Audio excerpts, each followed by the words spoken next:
নমস্কার বন্ধুরা, মিনুর রান্নাঘরে আপনাদের স্বাগত। চলে এলাম নতুন একটা রেসিপি নিয়ে। আজকের সামান্য মাংস নিয়ে নিয়েছি, খুবই কম, এই দুজন খাবার মতো। এই মাংস দিয়ে দারুণ একটা রেসিপি করে আপনাদের দেখাবো। মাংসটাকে খুব ভালো করে কেটে ধুয়ে নিয়েছি। এটা চিকেন।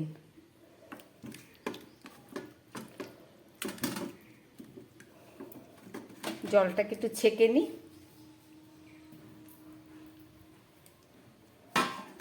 খুব ভালো করে জলটাকে শুকিয়ে নিলাম। এবার এর মধ্যে দিয়ে দিচ্ছি পরিমাণ মতো নুন,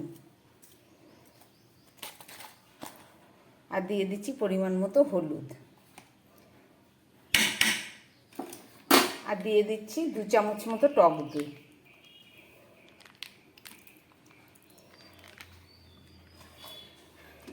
নুন, হলুদ আর দই দিয়ে মাংসটাকে খুব ভালো করে আমি মাখিয়ে নেব।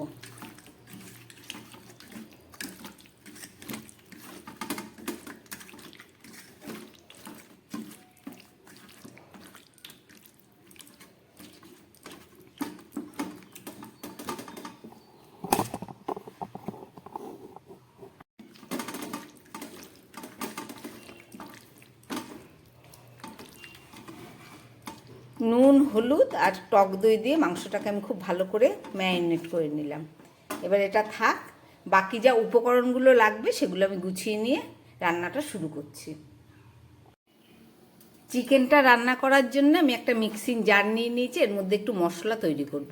1/2 চামচ মতো আমি গোটা জিরে দিয়ে দিলাম, আর দিয়ে দিচ্ছি কিছুটা রসুন। যেহেতু মাংসর পরিমাণ কম, মশলাটাও কম দিচ্ছি। আর দিয়ে দিচ্ছি একটু আদাটাকে ধুয়ে থেতো করে নিয়েছি। আর দিয়ে দিচ্ছি 1/2 পেঁয়াজ, একটা বড় পেঁয়াজের হাফটা কেটে এর মধ্যে দিয়ে দিলাম। আর দিয়ে দিচ্ছি 4টে শুকনো লঙ্কা। সব কিছু দেওয়া হয়ে গেল। এবার একটু জল দিয়ে আমি এটাকে একটা পেস্ট বানিয়ে নেব।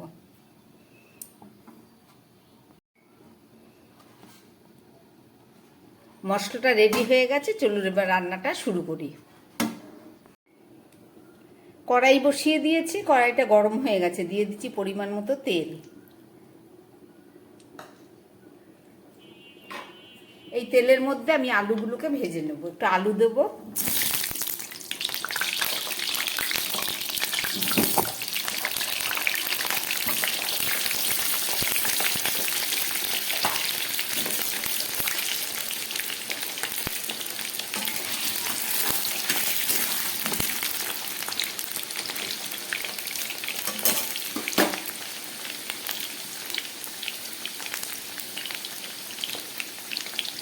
সামান্য একটু নুন দিয়ে দিচ্ছি আলুর উপরে।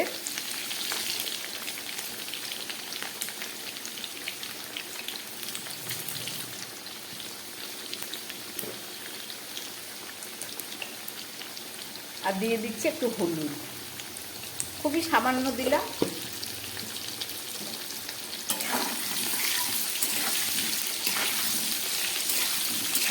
আলুগুলোকে এবার আমি খুব ভালো করে ভেজে নেব, গ্যাস কমিয়ে।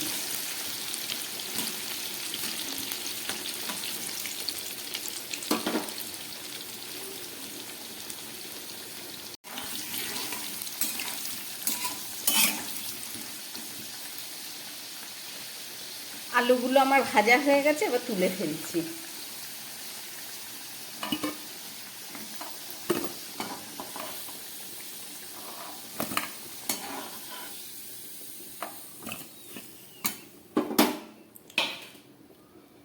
এই আলু ভাজার তেলের মধ্যে আমি একটু গরম মশলা ফোড়ন দিচ্ছি। 2টো এলাচ আছে আর একটু দারচিনি, আর দিয়ে দিচ্ছি একটা শুকনো লঙ্কা,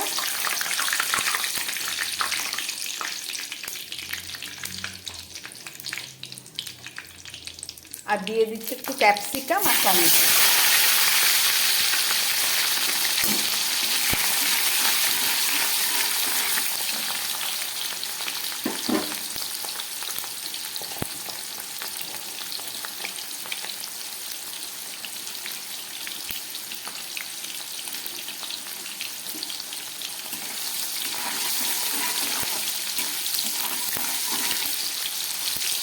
ক্যাপসিকাম আর টমেটোটা ভাজা হয়ে গেছে, এবার দিয়ে দিচ্ছি কেটে রাখা দুটো পেঁয়াজ।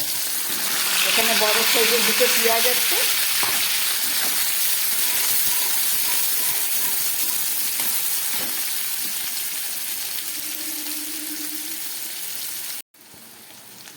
পেঁয়াজ, টমেটো, ক্যাপসিকাম অনেকটা ভাজা হয়ে গেছে, একটু দিয়ে দিচ্ছি ছোট 3টে গোটা রসুন।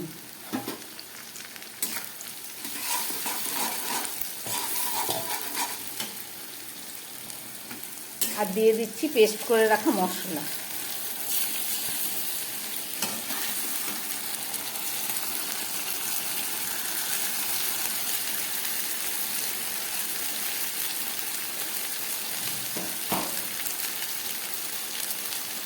মশলার জলটাও দিয়ে দিলাম।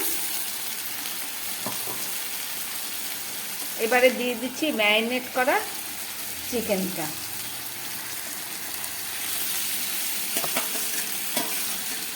সব একসঙ্গে প্রায় দিয়ে দিলাম।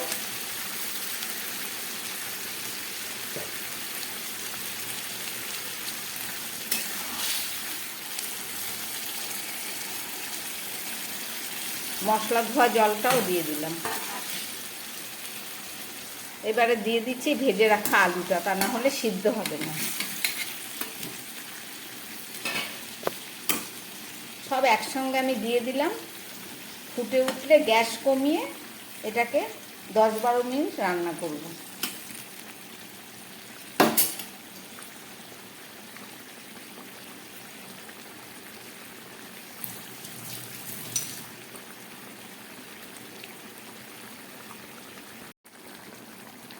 মাংসটা ফুটে উঠেছে, এবার দিয়ে দেবো এর মধ্যে 1 চামচ ঘি।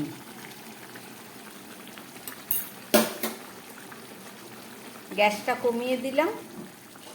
এবার একটা ঢাকা দিয়ে দিচ্ছি। একদম গ্যাস কমে ভাপে এটা সব রান্না হয়ে যাবে। 8-10 মিনিট পরে ফেরত আসছি। প্রায় 8-10 মিনিট পরে ফেরত আসলাম। একদম গ্যাস কমিয়ে দিয়ে রান্না করছিলাম। জলটা অনেকটাই শুকিয়ে গেছে, মশলার জল।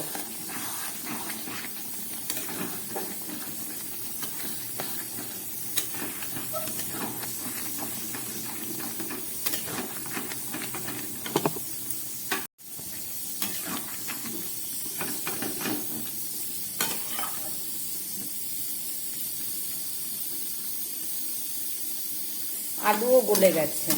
এবার গ্যাসটাকে বাড়িয়ে দিয়ে আমি খুব ভালো করে কষিয়ে নেব।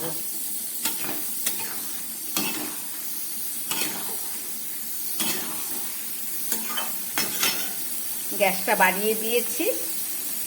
আর একটু দিয়ে দিচ্ছি কাঁচা লঙ্কা, কেননা আলু অনেকটা হয়ে গেছে, ঝালটা কম হয়ে যাবে।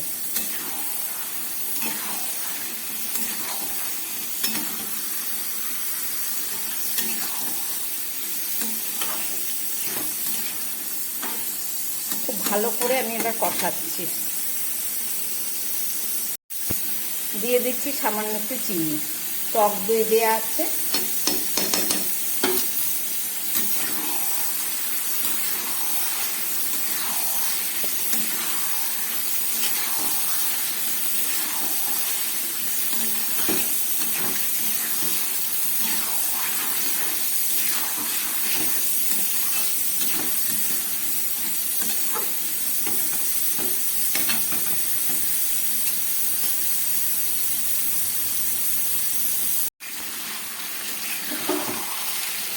মাংস থেকে তেলটা একদম ছেড়ে গেছে, কষানোটা দারুণ হয়ে গেছে, খুব সুন্দর গন্ধ বেরোচ্ছে। এইভাবে আপনারাও সমস্ত কিছু একসঙ্গে মেখে মুখে বসিয়ে দেবেন, করে রান্না করে খেয়ে দেখবেন, দারুণ স্বাদ।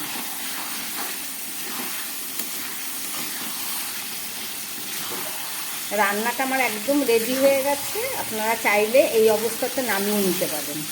এবার যারা একটু ঝোল খেতে পছন্দ করেন তারা এবার একটু জল দিয়ে দিতে হবে। কষে গেছে পুরোটা।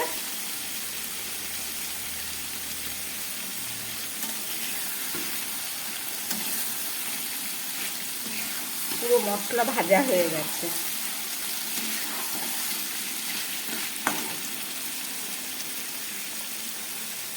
আমি এর মধ্যে পরিমাণ মতো জল দিয়ে দিচ্ছি।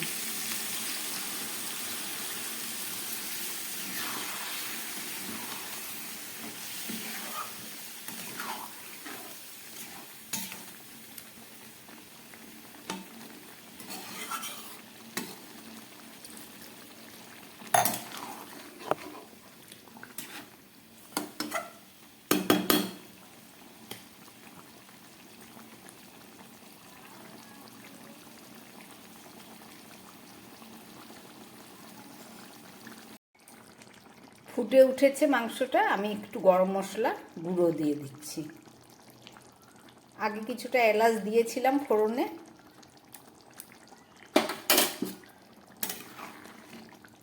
রান্নাটা আমার একদম রেডি হয়ে গেছে। একটু ঢাকা দিয়ে দিচ্ছি, 2-3 মিনিট পরে ফেরত এসে দেখাচ্ছি। গ্যাসটা অফ করে দিলাম।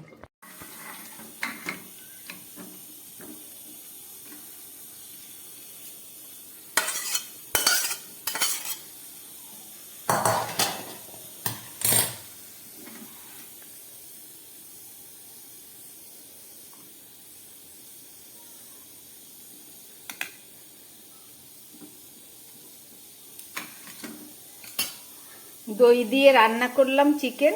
রেসিপিটা আপনারা দেখলেন, আশা করি আপনাদের ভালো লেগেছে।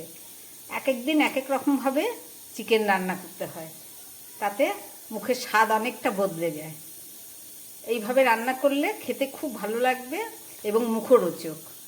আমার বানানো এই রেসিপি যদি ভালো লাগে তাহলে আমার চ্যানেলটাকে লাইক করবেন, সাবস্ক্রাইব করবেন। নমস্কার, সবাই সুস্থ থাকবেন, ভালো থাকবেন।